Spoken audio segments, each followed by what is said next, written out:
Hi, welcome to the Q&A. If you're new here and you don't know how this works, I go live every Thursday to answer your questions from my course, I'll Teach You to Master. So, yeah, hi guys, fire away. When you start to compress the track, it becomes a little bit faster. How to make slower groove movement with compression and EQ. Yeah, but I always think it sounds better when things get a little bit faster. I've been having this discussion earlier on today with Matt that I used to speed things up by 1/4% on a DAT years ago, just as a kind of get things going a bit for radio, and I think that sometimes works. But yeah, you can sometimes EQ things and they sound a bit faster. It's usually in the mids that works, and then obviously the reverse, so put a bit more bass on and that'll slow things up. Would you recommend Daniel, would you recommend the Silver Bullet as a first outboard gear to get some of that openness and depth, assuming you already have a good chain in the box? I might be able to get a discount on the Silver Bullet, you know, because I've been in contact with Brad, the guy who makes it, and I've spoken to him on the phone previously, and he's sending me a Silver Bullet over for me to have another listen to, because I wanted to listen to it again in here, because I listened to it in my old room and I really liked it, but I wanted to hear it again in here to get more, to be able to, you know, refresh my mind on how it sounds. I would have it at the front of the chain, yeah. It sounded great when I just remember the EQ being really good on it. Like, it's got a Bax EQ on it, I believe. So that was good, but it had a really good vibe. So yeah, it'd be good to have that at the front of the chain and then do any tweaks, or even just come out into that and go back in again. I think would probably work quite nicely, because it's got so much flavour and depth to it that I think, from what I can remember, that would work quite well. So Aaron, do you think that sampling up for hardware is worth it? Do I think sampling up is worth it? I'm upsampling everything at the moment to 9632. It's a recent thing in the last few months, because I'm trying to get plugins to work at the highest resolution and then feed my chain at the highest resolution, and then obviously my converters at the highest resolution.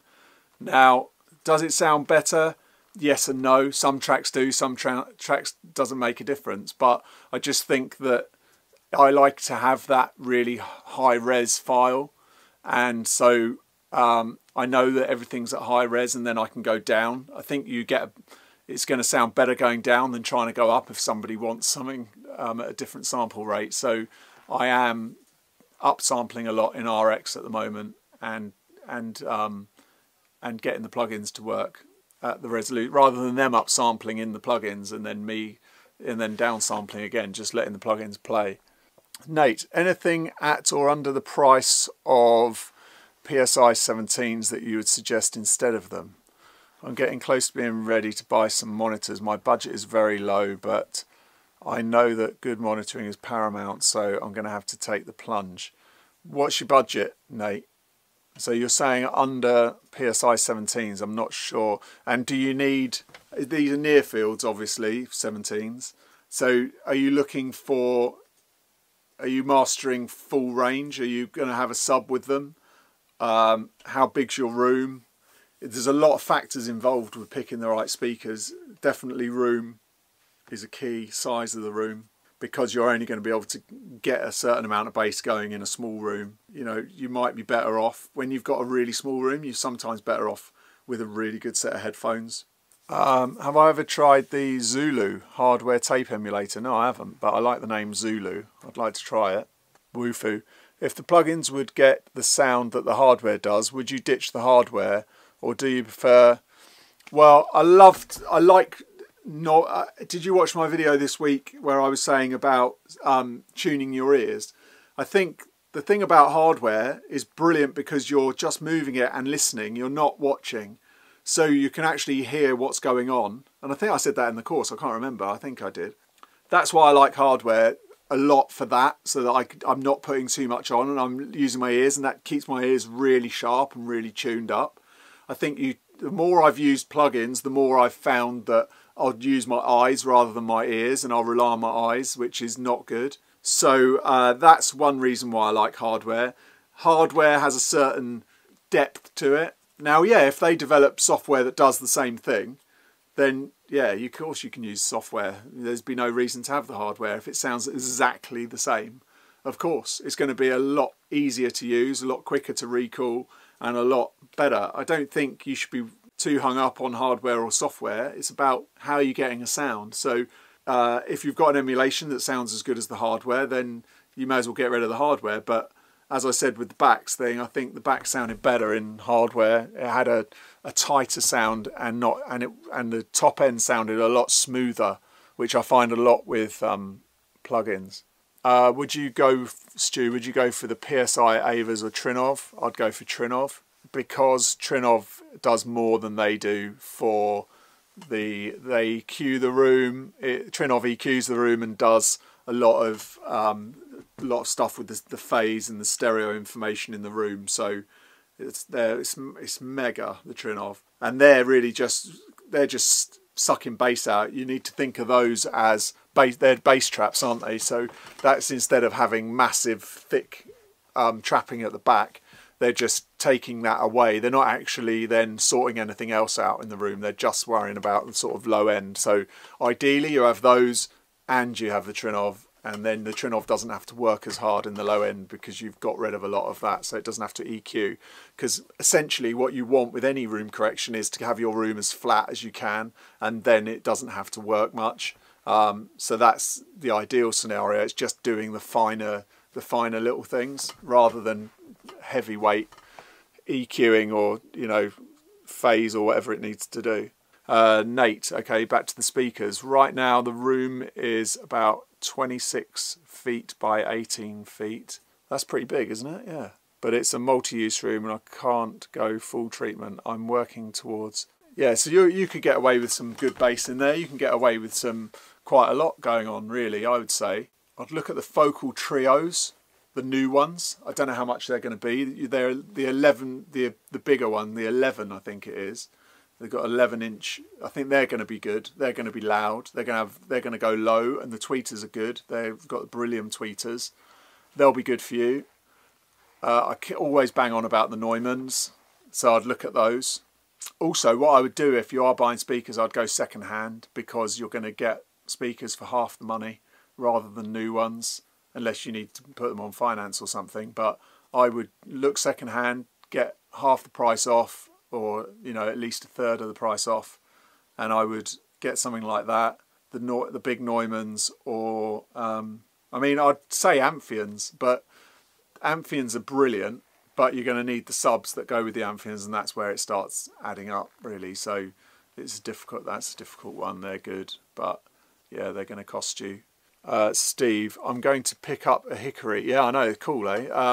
I hate EQing with a mouse. I agree. That Hickory thing, I want one, but he has the guys. So anyone who's watching who doesn't know, there's the Hickory and Dickory, which are, this guy's built little controllers for the Pro Q, the FabFilter Pro Q, and the FabFilter compressor. I think it's the C, and so you can control them with these. It's really smart. So you don't need to look at the EQ. But the only problem I've got with that is that I like the dynamic EQ now, the Pro Q3. Pro Q3, is it? Yeah, I think so. And so I don't know how he's going to do that. Well, he's going to have to rebuild another one. But I would still have it and have the other EQ, because it's great. And hopefully you can then use that for other EQs too, which would be super cool. Because that's all I want, really, is just some controllers for... you know, some controllers for the software is just killer. I don't know how many guys there are producing or mixing, but everyone I know who are good mix engineers are using Control 1s. So I might get one of those in to try out, but if you're a mixer, they're really handy. So that'd be a top tip. I'd get one of those if I was you. What do I think about the future of mastering? There's an open question. Cloud services, plugins like Ozone with auto mastering, neutrons. Cloud services, things like that, auto stuff. My analogy for this, which I've said before, is it's the same as having a suit bespoke made for you. They measure you and they work out exactly the right things for you and how you want to feel and where you want to go with it and what you're doing. That's what I do when it comes to mastering. I'm doing bespoke mastering for people. They come to me, they've got a style, a sound, they want certain things, they want the buttons in a different place. That's how I see it. I'm doing that.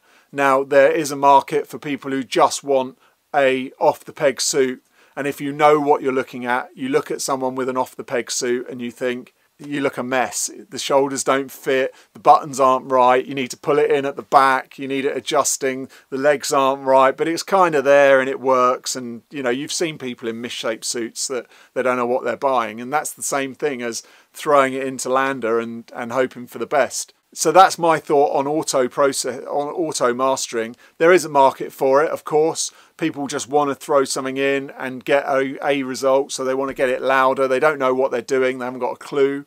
So of course there's a market for that, but anybody that really cares about their music are always going to go bespoke.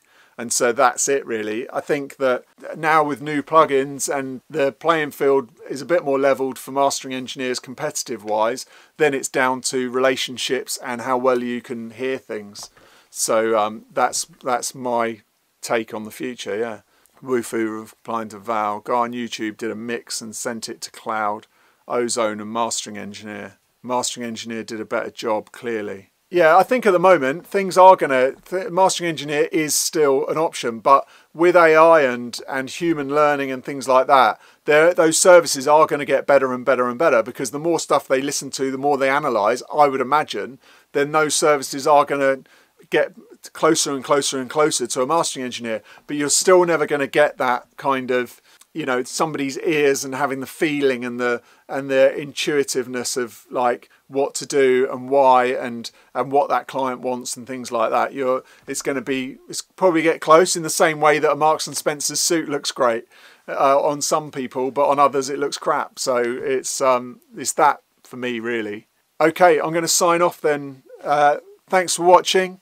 Thanks for all the questions to keep us going. If you've got any more, please store them up. Ask me anything you want on Facebook. I'm enjoying the group on there, and I hope you are too. I hope you're getting something out of that, and keep coming and keep asking questions. And even if you finish the course, stay in. There's going to be more going on in the course, and stay in the Facebook group. I think that's you, Jesse, I'm talking to, because you give some good feedback in there. So yeah, okay, till next Thursday at 5 o'clock, whatever time that is for you. Then I'll see you then, or I'll see you on Facebook in the meantime. So yeah, thanks. Bye.